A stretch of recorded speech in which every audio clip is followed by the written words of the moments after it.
This video is sponsored by Electronic Arts. A big thank you to EA for sponsoring today's video. Quickly, before we start the video, I did just want to remind you guys that you can still use my creator code on both the EA app and thesims.com. Currently, there is a huge holiday sale on lots of Sims DLCs, and if you use code JessicapieYT at checkout, it directly helps support me and my channel and all the builds that I make, as I do earn a small commission fee from your purchase. I know I say thank you every single time that I do mention my creator code, but I did just want to say another big thank you to everyone who has used my code so far in the past, or if you're planning on using it in the future. It is just an amazing thing thinking that you thought of me when you buy your Sims packs. And so yeah, a really big thank you to everyone who has used my code, or if you are planning on using it. But anyway, let's get into the build.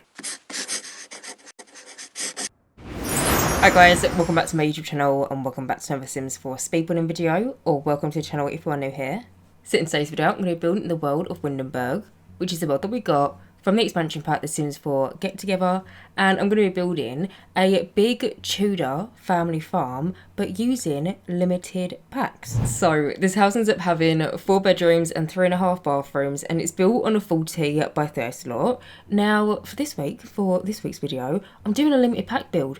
I next to never do limited pack builds. It has been honestly a few years since I last did a limited DLC house in the game. Normally I just go free reign, go all out and use all the different types of packs that we got and just don't really limit myself, more so because I am building a save file in the game and I'm just, including all the different types of DLCs in that save file. But then also, if I don't do one of them builds, I'll then do a base game build, and there's just never seems to be a bit of a middle ground. But this week, yeah, I am building using only 5 DLCs. I say only 5. Granted, that is still quite a handful of different DLCs in the game, coming from the perspective of maybe you've just recently gotten into The Sims 4 and you've just recently just got the base game itself and maybe you don't have any packs. So 5 is still quite a lot, but when you think about it, in The Sims 4 there is 70, 80 packs now at this point. And so yeah, I was actually quite impressed with myself that I was able to build this house using only 5 paid packs. I do use a 6th, but the 6th one is a free pack. The packs that I use in this build, by the way, I should probably already tell you, it's the Seasons expansion pack, the Cats and Dogs expansion pack, Cottage Living, Get Together and Growing Together. They are the only paid pieces of DLC content in this build. And then I also use obviously the base game because I need that to put down a single wall or a roof and stuff, but then also the holiday pack, but that's free anyway to do. I say that the base game is a free to play game now anyway, but I do also use the free holiday pack, which is like a little addition. But yeah, I just basically did this build using only them packs. And I'm so impressed with myself. I feel like where this build was so selective with the packs that I wanted to use in it, it kind of made me almost appreciate some of the objects in the game that maybe sometimes I don't tend to lean towards because we've got something a little bit different in another pack. And so yeah, I feel like we're doing this build, I kind of started to appreciate some of the different DLC items that we have actually got from them individual DLCs, if that makes any sense. But recently EA reached out to me and they asked me if I would be interested in making a video about what my favourite Sims packs are. And I must admit, I do actually get asked quite a lot what my favourite packs are, or what I would recommend to you, and I do try and reply to everyone, but the thing is everyone's gameplay is so different. I might play the game completely different to how you play the game, and so it's really hard to tell everyone exactly what packs I would recommend for you, because I don't know what you get up to in your personal gameplay. Your gameplay style might be completely different from mine, or it might be the exact same. I don't know. Sometimes when people ask me in the comments, they do tell me what kind of things they're into, so it does make it a little bit easier. But yeah, just trying to recommend packs to every single individual person without kind of a benchmark of what they're into is, yeah, definitely difficult sometimes. And so when EA reached out to me and asked if I would be interested in making a video about what my favourite packs are, I thought, I'm going to do something better. I'm going to sit down and I'm going to do a build using my favourite packs. That way, if you've already got them, you can download this build off the gallery and, you don't have to download any extra paid DLC content. Or maybe if you're planning on getting some packs for Christmas or whatever and you happen to have these on your wish list, it is just a little bit easier to download. Just a little bit more accessible for everyone. And so, yeah, that is exactly what I did, and really hope you guys like it. But Anyway, moving on from that and getting on and talking a little bit more about the build itself and also what I'm doing right now. So as you can see, I've already built the main structure for the build. I've already come in and done the wallpapering and then also the roofing. I decided to go for a thatched roof for this build. Now coming into it, I wanted to build something that felt like a proper old Tudor English farm.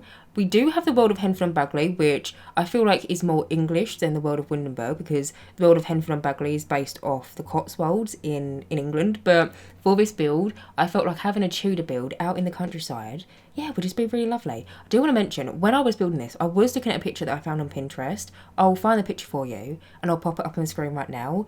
The initial picture I actually found on Pinterest, but I decided to flip it.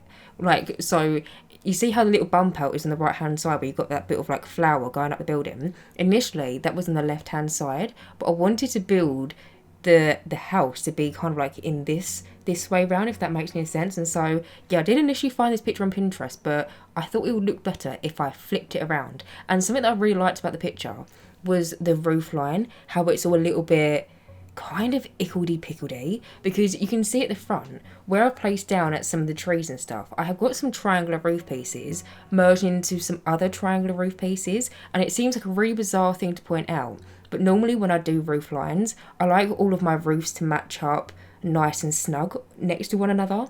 But for this build, yeah, I just did the roofing a little bit different, but to me it just made it feel a little bit more like a Tudor house. Something as well that I wanted to mention, which you might have already realised by now because I've just come in and started in the landscaping, but for this build I decided to build it in the autumn season.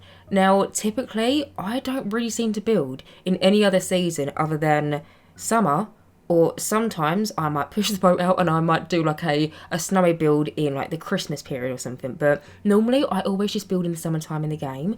But whenever I think of like Tudor houses, and especially whenever I seem to build them, I always go for more like red roses or like red shrubs in the landscaping. Something to me about having a Tudor house and having lots of little like red flowers, it just goes well in my head. And so I thought, well, in the autumn season, a lot of the trees and a lot of the bushes do kind of go like a off green burgundy reddy kind of colour. Why don't I just build in autumn? And so yeah, I decided to build this house in autumn. If you're wondering, by the way, it looks absolutely fine in the other seasons, but I just thought it would be a nice change. Do you know what I mean? Just switch it up a little bit. But you can see that now I've come in and started placing down some little like roof details onto the roof line.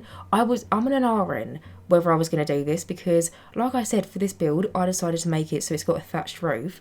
The thatched roof, by the way, is from the Cottage Living DLC, but I'm in an R whether I was going to have like these little details in the roof line because I kind of like the look of the thatched roof without them. But I thought, you know what, I'm just going to go all out, and yeah, I decided to just pop them down onto the roof. You can see that I play around with the tool mod a little bit because where I have so many different roof pieces kind of like connecting in between each other, when you try and place them down they kind of like jump up into the air, and so I just use a tool mod and kind of like elevate them down so they're sitting all nice and flush in a way. Probably also should mention that you don't need to download the tool mod to have this build in your game and for it to look the exact same. Like I said, coming into this build I wanted to try and make it a little bit more accessible for a lot of people, and so you don't have to go and download like a load of different mods or custom content or anything like that. You can download this build off the gallery, and the way that the tool mod works is I can use it to kind of manipulate objects. Like I can rotate them, I can elevate them, I can size them up and size them down, but it kind of transfers over to the gallery. So say for example you're someone that maybe plays on Xbox or PlayStation, you can still download this build and yeah, it will look the exact same in your game. But moving over from that and getting back and talking about what I'm doing right now, so as you can see I just placed down a little fake building onto like the front driveway portion. Now like I said, I'm building on a 40 by 30 lot, but it's one of the ones that is bigger going left to right than what it is front to back, and I always struggle with building on these lots because I never know what to put on like the right hand side or the left hand side. Like I never know what to put onto the lot to kind of fill it out nicely.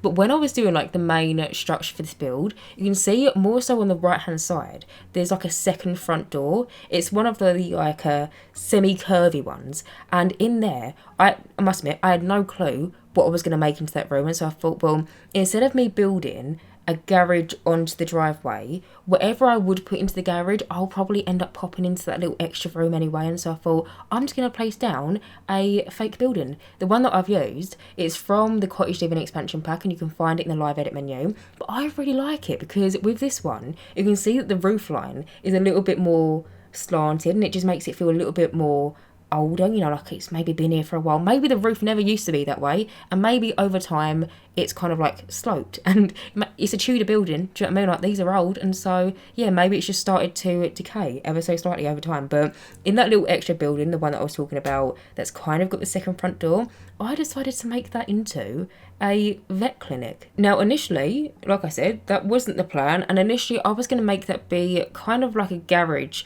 that doesn't look like a garage in the exterior. My plan for it was just basically a bit of a bits and bobs room. You know, them random rooms that you have in your Sims house that has the woodworking table with maybe an art easel, maybe it's got the darts board and a chest table, just random stuff. I was going to make that into that little room on the right hand side. But then when I actually went in and I started decorating it, I was thinking, oh, hang on, I'm building a farm. I imagine that the Sims that live on this farm, which I have got a little bit of a storyline, which when we move over and I start doing the bedrooms and stuff, I will tell you about. But when I was doing that section, I was thinking, well, with the farm, they're going to have a lot of animals. There's going to be animals in this lot, you know, cow, llama, chicken, bunny rabbits. I was also thinking cats and dogs. I feel like sometimes in gameplay, it's a bit of a faff to get your Sims to go to the vet clinic. One, I make it into, yeah, a little vet clinic, and so it's like a little surgery room in this build. Unfortunately, it doesn't work like how vet clinics work in the game. You know, the vet clinic venue that we got from the Cats and Dogs expansion pack, your Sims can run and own vet clinics. It doesn't work like that. Your Sims aren't going to have customers showing up with poorly dogs and cats. But I was more so thinking the Sims in this house, like I said, they've got a lot of different animals. Maybe sometimes when they get poorly, they treat them in that little extra room. Must admit, the one thing that is probably the most gameplay tied to object in that room is the little surgery table thing. I'm not sure if you're familiar, if you have cats and dogs, but basically sometimes if you do have cats and dogs in your gameplay, they get poorly and they get sick, and I get the ump sometimes having to always go to the vets when you've got sick pets. It sounds so bad. In real life, if Ron needs to go to the vets, I'm straight there. But in the game, if I need to go for a loading screen, I just can't be bothered sometimes, and so I will just pop down the little like vet surgery table, and then that way your Sims can treat the sick animals. Hopefully that makes sense. But either way, moving over, as you can see, I've now moved on and I've started decorating the back garden.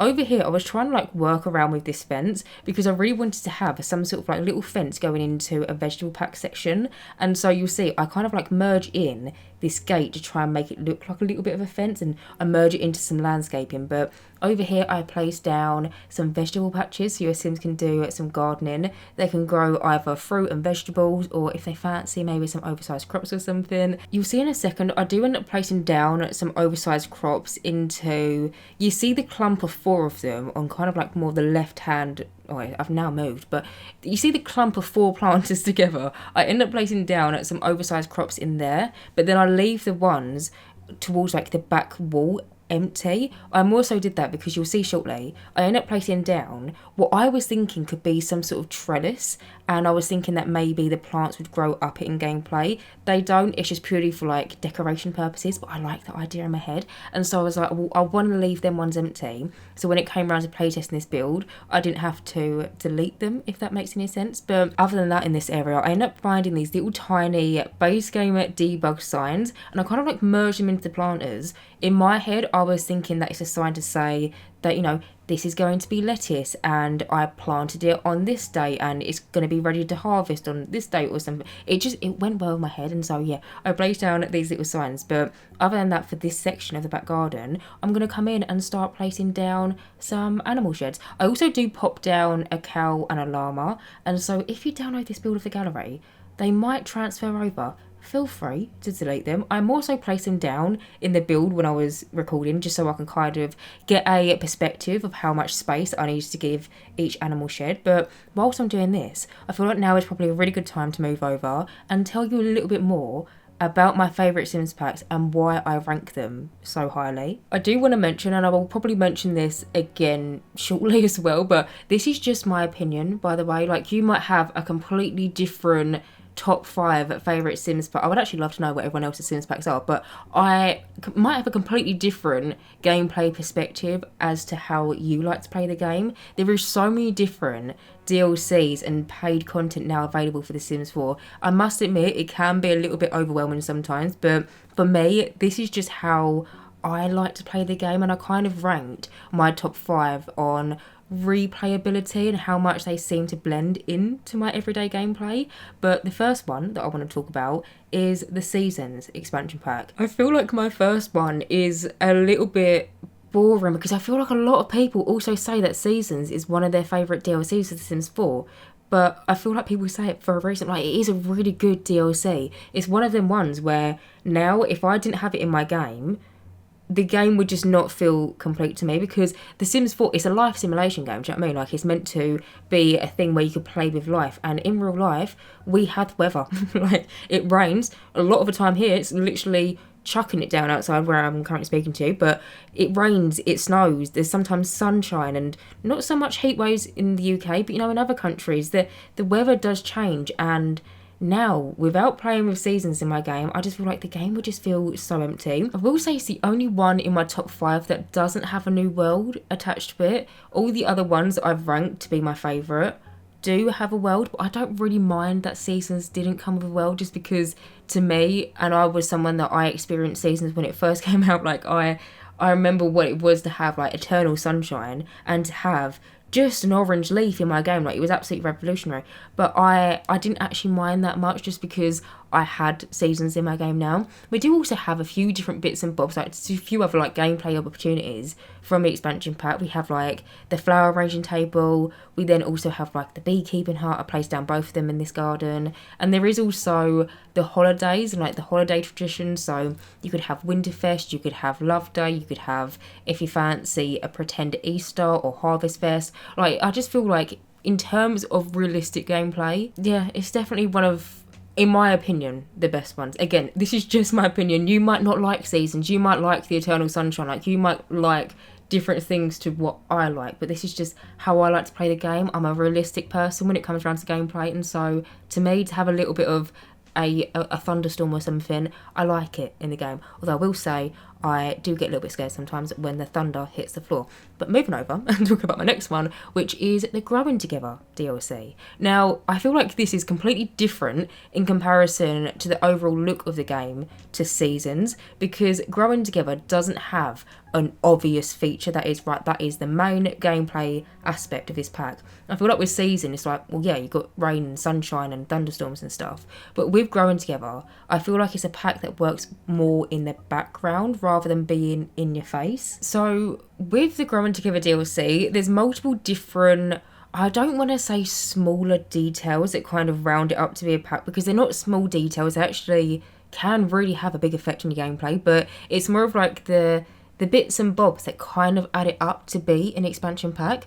First things first, there's a chemistry system, which is really hard to say, chemistry system, which basically, it adds compatibility between your Sims, and sometimes I use it to figure out who is going to be either a good partner for my Sims. You know, if my Sims are single and they need to find a potential husband or potential wife or partner or whatever, I use the compatibility system to figure out, will these Sims actually like each other? Like, are they always going to be arguing, or are they going to get on all right? There is also the family dynamic system with this expansion pack. So if you're playing in maybe a big household, maybe you've got like nan, granddad, you've got auntie, uncle, and all the different family members, you can make it so each one of them has a different dynamic to each other. So say, for example, you can make it so you could have a grandma and they could have 2 grandchildren. Maybe the grandchildren are twins, for this example, and maybe they've got slightly different traits. Maybe grandma really likes twin 1 because they've got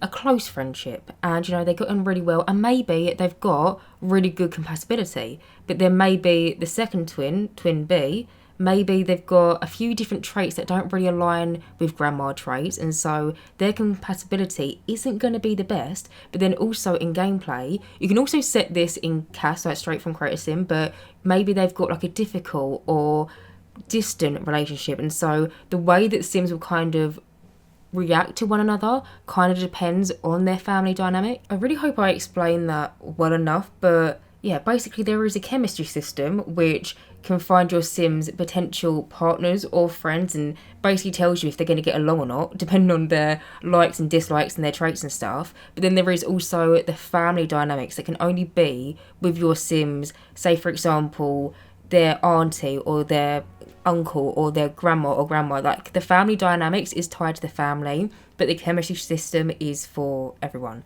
There is also milestones in the Growing Together expansion pack, which to me, I think makes the growing up process for especially kids so much more rewarding. Well, I say kids, I just refer to every life stage that is younger than a teenager as a kid in my game. So toddlers, infants, and then also children as well. I just always refer to them as kids, but I feel like I get the most out of the milestone feature with Sims that are younger than a teenager, more so and especially with the infant life stage, because, and this is the thing as well, it's really hard to be able to play without infants in the game without the Growing Together DLC if you had it at one point and then say, for example, it disappears, because with the Growing Together milestone feature, it can basically make it feel like an infant is slowly growing up over time. I get that the name is Growing Together of the expansion pack, so it's kind of a little bit of a given, but the way that milestones work is over time your Sims can achieve different things. But with infants, it's a little bit more apparent. So say, for example, right, you might have a Sim that has recently just given birth to a baby. Maybe your Sim has recently just come home from the hospital. They've recently given birth to a baby. If you're like me, you might just age them up straight away, because I still just don't like object babies in the game. Like, babies in The Sims 4, they don't do much. And so as soon as my Sims bring them home from the hospital, I quite literally snap a picture for the memory box, age them up straight away, and then they're an infant, and then that way you can actually do something with them. But say, for example, your Sim might have 2 different infants in the household. One of them might be, say, for example, a week older than the other, and in that week, that infant, the older one, could have learnt some milestones. So they can learn to smile, they can learn to laugh, they can learn to grab, they can learn to sit up. The sit up one is the biggest one in my opinion, because once infants can learn to sit up and they've achieved that milestone, then you can put them into the high chair and then they can try baby food. Whereas the other infants that's fresh out the womb, just came home from the hospital, they haven't learnt to do them things yet, They haven't learned to sit up. They haven't got that milestone. It's kind of like I don't want to say a memory system, but kind of in a way, depending on what milestone you're talking about. But they haven't learnt how to do that yet. And so they're not as grown up yet. So to me, the milestones it does really make it feel like infants are growing up slowly. Every single life stage in the game does have milestones, even elders and adults and kids, and all of them do have different milestones. But for me personally, as someone that does quite a lot of gameplay with families, I feel them and I kind of I feel them. I see them and I kind of feel the effects of them the most with infants. Hopefully that makes sense. There is also, of course, more features than just them ones, but they're the main ones for me anyway, personally, that I like to play with from the Growing Together expansion pack. There is this whole midlife crisis situation where your Sims can have a midlife crisis, and if I'm being honest with you, sometimes it is quite annoying, because sometimes you might get your Sims during a career and they might level up and they might be going through the ranks, they get to level 7 or 8 of their career, all of a sudden they get burnt out and they want to have a midlife crisis. They want to change their job. You change their job, and then 10 minutes later they actually change their mind and they want to get back in that job. There is a midlife crisis section to the expansion pack. Must admit, it does annoy me sometimes, but there is also other things, like your Sims can discover new personality traits over time through gameplay and bits and bobs like that. But the next one that is on my top 5 favourite list is the Get Together expansion pack. Now, first of all, the world of Windenburg, which came with the Get Together DLC, in my opinion, is one of the best worlds that we've got in the whole entire game when it comes around to your value for money. Because I'm not sure if you know when Get Together was released, but it was the second expansion pack for The Sims 4. It came out in, I think, 2015 off memory. But with this expansion pack, we got 20 something lots in the world. And nowadays, in comparison to some of the recent DLCs, we don't get half as many. I mean, I feel like recently with some of the expansion packs that we do get, the worlds are lovely, don't get me wrong, but they just feel a little bit smaller. And the Get Together expansion pack, yeah, it's gave us the world of Windenburg, and it's got so many different lots and so many different neighbourhoods within the world. I'm not sure how much you're going to care about this, but I am also kind of looking at the Get Together expansion pack through the lens of someone that likes to build a lot in the game. But with the Get Together expansion pack, where the world is so big and it's divided into so many different neighbourhoods, I feel like if you want to build in a more modern style, there is a section of the world that kind of more leans towards that kind of architecture. Whereas if you do want to build, you know, like cute little Tudor family homes in the countryside, you can also still do that. Where the world is so big and there's different neighbourhoods kind of structurally looking completely different from one another, I feel like, yeah, you do just kind of get your best value for money. Again though, this is kind of from a little bit of a building perspective. The way that I ranked these packs, by the way, I'm not ranking them on like how good the build and buy are or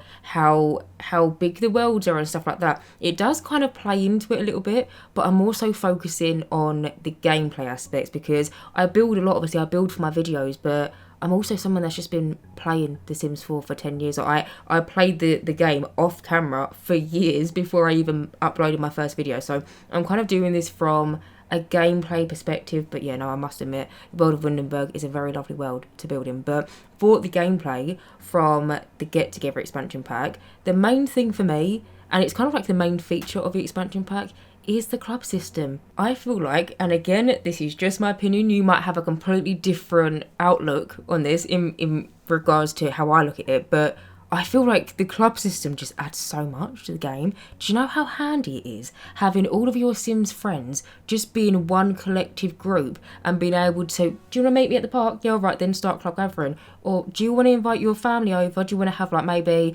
a Thanksgiving dinner, or do you want to have maybe like a Friday night takeaway and, you know, invite the family over and have them all sit together and control them all at once? Honestly, the club feature of the Growing Together expansion pack is so overlooked in my opinion. I always use it when I'm starting out in a brand new save file and I want my Sims to find friends, because basically with the club system you can get your Sims to create all these different clubs, and there's like certain requirements if you want there to be. So say for example there's requirements that all club members have to be a kid or all club members have to be a young adult. There is also some trait stuff that falls into it. So maybe you want to have a club that's only full of bookworms, or maybe you want to have a club that's only full of animal enthusiasts. You can also do it by financial status. So sometimes in gameplay, must admit, it's quite handy. If you want your Sims to have a wealthy partner, you can just literally create group and then select the financial status, and also if they're married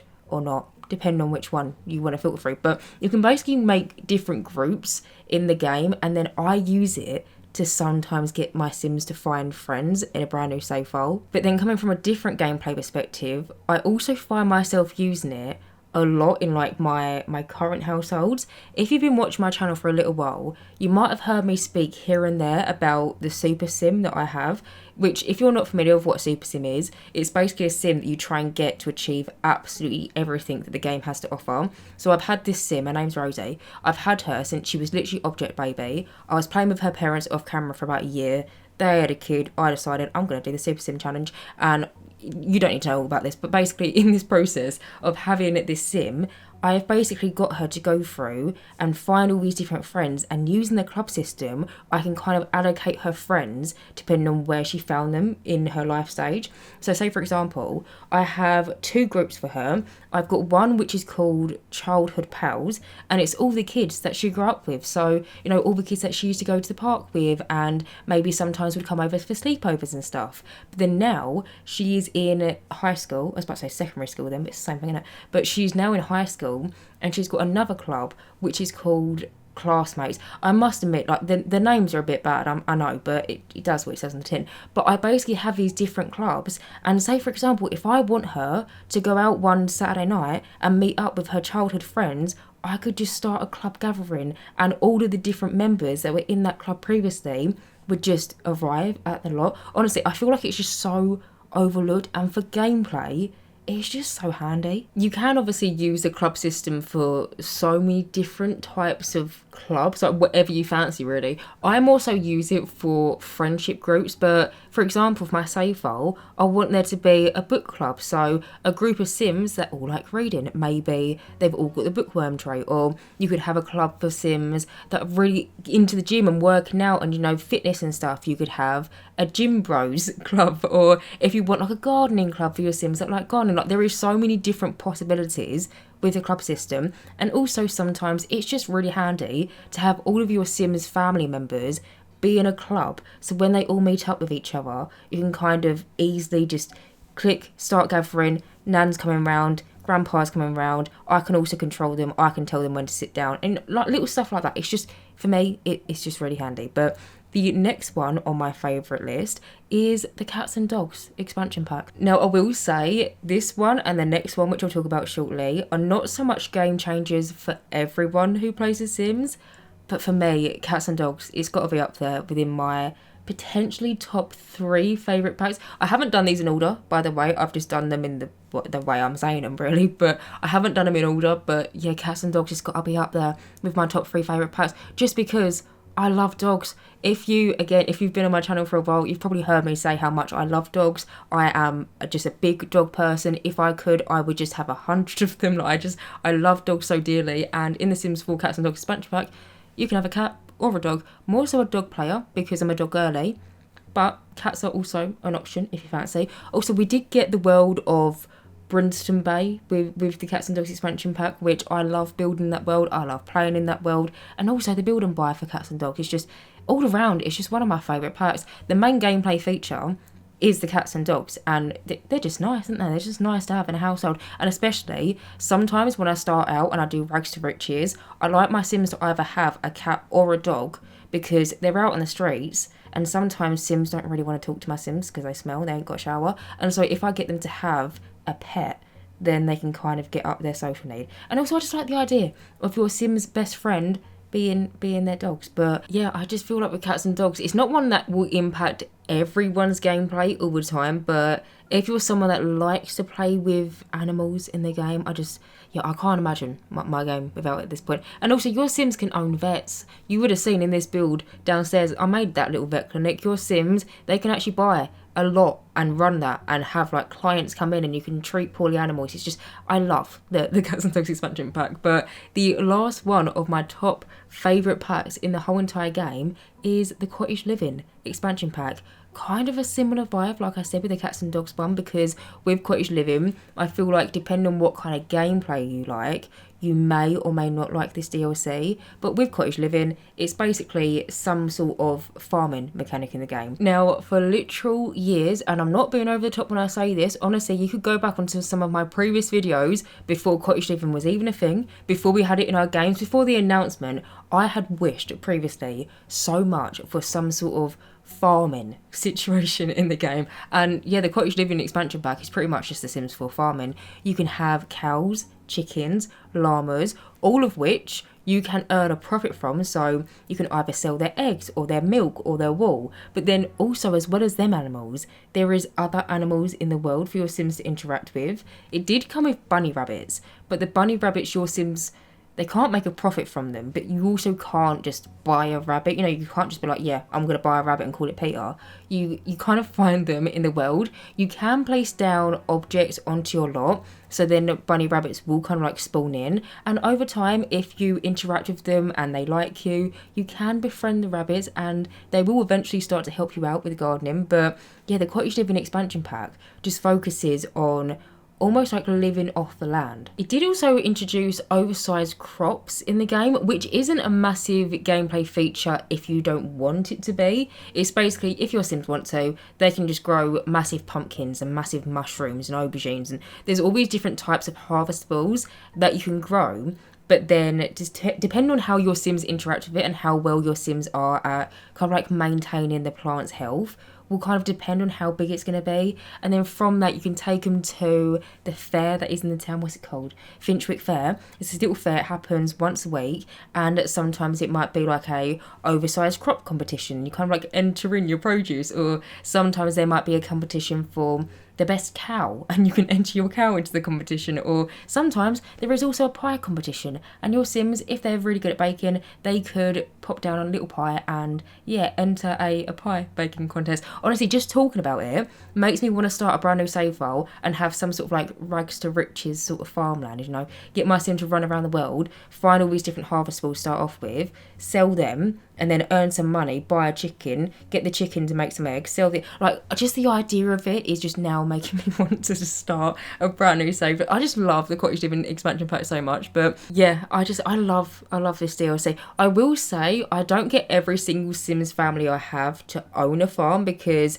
must admit, sometimes it can be a bit much, because if you've got a family that have a farm and you've got a cow, llama, multiple chickens, and maybe sometimes you want to be friends with the rabbits, and maybe you've also got a cat and a dog, it can get a little bit overwhelming sometimes. But if you're someone that really likes having a lot to do in your gameplay and kind of giving your Sims different chores and kind of having a bit of a structured routine, it's just, it's really good for that. I like having, if I ever do play with farms, getting my Sims to wake up quite early, go clean the animal sheds, feed the chickens, do all the farmy bits, and then kind of go from their day from there. But that's just how I play with it. But yeah, not every single Sims family I have do have farms, but sometimes I like to get a family to have like the odd chicken coop in their back garden. So I like the idea that every Sunday maybe they go outside, harvest the eggs, and then maybe make scrambled eggs and bacon for breakfast, or just something like that. But yeah, that was my top 5 favourite packs in the game. Like I said, the way that I've ranked my 5 favourite packs, they just all happen to be expansion packs, I will say that, but there is also some really good game packs out there. But in terms of replayability and how much they just blend into my own personal gameplay, yeah, they're my top favourite 5. But either way, moving over and actually getting back and talking about what I'm doing right now, as you can see, I'm currently coming in and decorating the bedrooms for this household. Now, you would have already seen that I've decorated 2 bedrooms so far. I'm just currently coming in and decorating the 3rd one. The first bedroom that I decorated was for an infant. I was thinking that this household, they've got their hands full because they've got animal sheds outside, I was thinking that this is going to be a farm. This is why I'm calling it a Tudor Family Farm. But they've got a cow, they've got a chicken, or multiple. They've also got a llama. But then also, why not add a little bit more stress to your household's gameplay and pop in a little infant? And so, yeah, I did decorate an infant's nursery. And then after the infant's nursery, I decorated a teenager's bedroom. I was thinking that teenager is someone that doesn't really like the fact that they live on a farm, and so when I decorated their bedroom, I don't know if you would have noticed, but I placed down stuff that kind of indicates that they might want to travel one day. I placed down some like wall decorations of like suitcases and stuff, and so yeah, that was kind of like my idea behind that. If you missed it, there'll be some screenshots of it. But now I'm coming in and decorating both the grandparents' bedrooms and then also the parents' bedrooms. The one that has the yellow bedding, which I'm going to basically come back in and reshift it about because I didn't like the way that the beds were kind of facing the same direction. The one with the yellow bed, I was thinking could be for a set of grandparents that live in this house with either their son and their daughter and then also their grandchildren. And the last bedroom that I'm decorating, I was just thinking would be for either a single parent or a set of parents. I more liked the idea of having a single parent because when I was building, I was thinking, all right, it's a farm, you've got a lot on your plate, also got an infant. I was thinking, well, what about if it's a single parent for storyline purposes? And then the reason why the grandparents live in this house is because the single parent couldn't handle with the amount of stress they've got on their shoulders because, farm life, infant life, they've got a lot of stress. And so I was thinking, yeah, it could be for a single parent, but of course it could be for a set of parents. But other than that, I'm actually just going to go around this build, finish it off by decorating the hallway, and that is pretty much it. So anyway guys, I'm going to end this voiceover right here. As always, you can download this build via the gallery. My gallery ID is JessicapieYT, or you can just search for the hashtag JessicapieYT or just the hashtag Jessicapie. Did just want to say a big thank you to Electronic Arts for sponsoring today's video, but other than that, I hope you guys did enjoy this limited pack build. If you want me to do any more, please let me know because this was actually really fun because I never seem to build with just a handful of different packs in the game. And so, yeah, if you've got any particular builds of certain DLCs that you want to see me do, please do let me know. But as always, if you guys do like my content, then please do subscribe. And hopefully I will see you in my next Sims 4 speedrunning video. Bye guys.